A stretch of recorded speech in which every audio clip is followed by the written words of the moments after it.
Welcome to the English Learning Lounge. I'm Mike. And I'm Sarah. It's lovely to have you with us today. Sarah, I have a story for you. I was thinking about the first time I traveled alone. I arrived at this huge, noisy airport, signs everywhere in a language I didn't understand. My heart was beating so fast. Oh, I know that feeling, Mike. It can be very overwhelming. You feel a little bit lost. Exactly. And all I could think was, how do I even ask for help? What do I say? It's a common fear, right? The fear of not having the right words. It really is, but it's a fear we can help with, and that's exactly what we are going to do today. We're going to give you the simple, easy English you need for traveling and holidays. Yes, so you can feel calm, confident, and ready for your adventure. And remember, as you listen, you can always slow down the video if you need to. Take your time. There's no rush.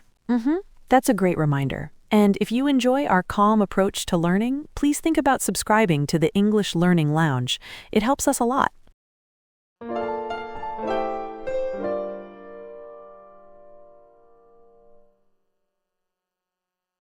Okay, let's start where most journeys begin, the airport.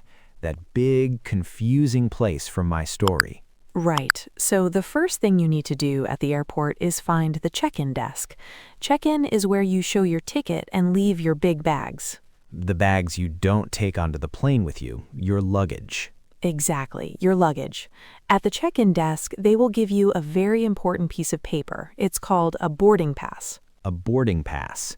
You need this to get on the plane. It shows your seat number and, crucially, your gate number. Yes, the gate is the door you go through to get onto the airplane. So after check-in, you go through security. This is where they check your bags for safety. Then you find your gate. Okay, so let's do a little role play. I am the passenger. Sarah, you are the airline staff at the check-in desk. Of course. Hello, sir. Where are you flying to today? Hello, I'm flying to London. Okay. May I see your passport, please? Yes, here it is. And I have one piece of luggage to check in. Perfect. Thank you. Here is your boarding pass.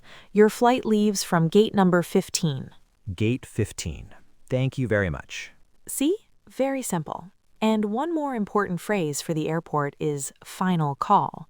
If you hear, "This is the final call for flight to London," it means you must go to the gate now. The plane is leaving very soon. Right. Don't miss that final call. Okay, so we are through the airport. Now let's talk about trains. I love train travel. Me too. It's so relaxing. At a train station, you don't have a gate, you have a platform. The platform is where you wait for the train. And you need to know the departure time. That's the time the train leaves. So you might ask, what time is the next train to Oxford? Exactly. And when you buy your ticket, you have two main choices. A single ticket, which is just for one way. To your destination. Right. Or a return ticket. That is for the journey there and back again. A return ticket is often cheaper. Okay, another mini role play. I want to buy a ticket. Okay. I'm at the ticket office. Go ahead. Hello, one return ticket to Brighton, please. Certainly. The next train's departure time is 10:30. It leaves from platform 4. Platform 4. Great, thank you. That was perfect. Simple and clear. Now, what about when you arrive in the city? You might need a taxi. Ah, yes, taxis are very useful. The first thing you need to tell the driver is your destination. That's the place you want to go. You can say, "Could you take me to the Grand Hotel, please?" Or, more simply, "The Grand Hotel, please." And it's always a good idea to ask about the price. A very useful question is, how much does it cost? Yes, you can ask this before you start the journey. For example, how much does it cost to go to the city center? The city center is the main central part of the city. Right. And what if a taxi is too expensive? Maybe we can take a bus. Good idea. For a bus, the most important phrase is buying a ticket. You can get on the bus and say to the driver, "One ticket to the museum, please." And if you don't know the stops, you can ask about the stops. For example, could you tell me when to get off for the museum? That's a very polite way to ask. Or before you even get on, you can ask a very simple question. Does this bus go to the city center? Does this bus go to... That's so useful. Okay, we've arrived at our hotel. Now what? Now we check in. At the hotel reception, you can say, "Hello, I have a reservation." A reservation is a room that you booked before you arrived. Okay, let's practice this. Hello, I have a reservation under the name Mike. And the receptionist will probably ask to see your passport. They'll say, "Can I see your passport, please?" And what if you don't have a reservation? Good question. You can ask, "Do you have any rooms available?" They will then ask if you want a single room for one person or a double room for two people. Right, a single room or a double room. And a wonderful question to ask is breakfast included? Always a good question. Is breakfast included means, do I get breakfast for free with the room? Okay, so we have our room, we're settled in, but we need some local money. Yes, let's talk about money. You might need to exchange money. This means changing your money to the money of the country you are in. You can go to a bank or a special office and say, "I would like to exchange money, please." And you should ask about the exchange rate. The exchange rate is how much of the new money you get for your money. You can ask, "What is the exchange rate for dollars to euros?" That's important. But these days, many places accept credit cards, so you can just ask, "Can I pay by card?" Can I pay by card is a very common and useful phrase in shops and restaurants. Speaking of restaurants, I'm getting hungry. How do we find a good place to eat, Sarah? This is one of the best parts of traveling, asking for recommendations. You can ask someone at your hotel or even a friendly person on the street. So I could say, "Excuse me, can you recommend a good restaurant near here?" Perfect. And if you want to try the local food, you can ask, "Where can I find traditional food?" Traditional food is the special food from that country or region.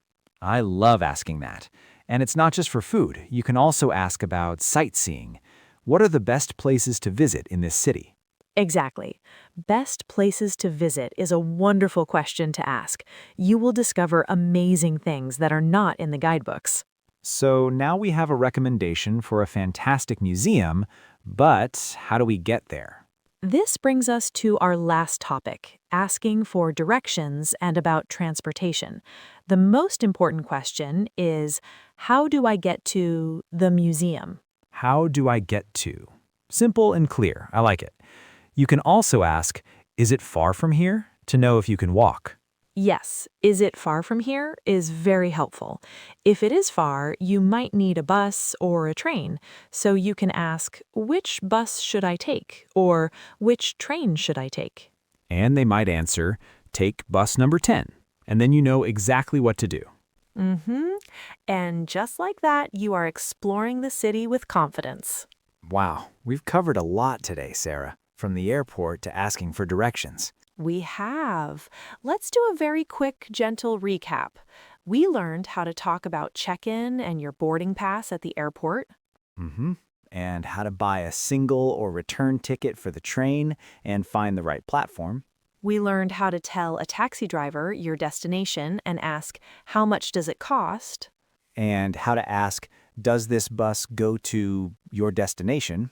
At the hotel, we talked about having a reservation and asking for a single or double room. We even learned how to exchange money and ask about the exchange rate. And finally, how to ask for recommendations for a good restaurant and ask, how do I get to the places you want to see? It might seem like a lot, but remember, you don't need to be perfect. People are usually very happy to help. A smile and a simple question is all you need. That's so true. The most important thing is to try. Every time you speak, you are learning and growing in confidence. So take a deep breath and be proud of yourself for learning.